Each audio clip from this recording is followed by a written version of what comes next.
Congratulations. School டாப்பரா? Yes sir, மேத்ஸ்லயும் சயின்ஸ்லயும் 100 சார். அதோட ஸ்டேட் ரேங்க்கும் எடுத்திருக்கேன். Very good. இன்னும் ஒரு ரிப்போர்ட் கார்டு இருக்கு. வேற ரிப்போர்ட் கார்டா? அகாடமிக் ரிப்போர்ட் இல்ல, லைஃப் ரிப்போர்ட். லைஃப் ரிப்போர்ட்டா?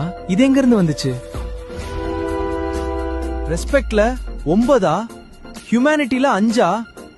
ஒன்னும் புரியலையே மேடம். மார்க்ஸ்ல ஹீரோ, கேரக்டர்ல big zero.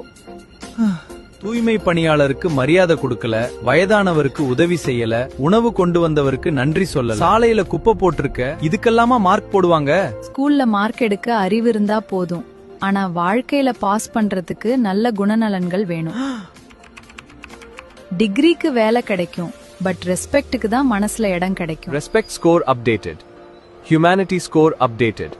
Kindness score updated. Exam report card வருஷத்துக்கு ஒரு தடவை தான் வரும்.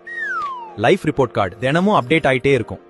100% மார்க் வாங்குறது முக்கியம்தான், ஆனா முடிஞ்ச வரைக்கும் மனுஷனா வாழ்றது தான் மிகப்பெரிய அச்சீவ்மெண்ட். அனைவரும் நேசிக்க தொடங்கிவிட்டால் யாதும் ஊரே யாவரும் கேளிர்.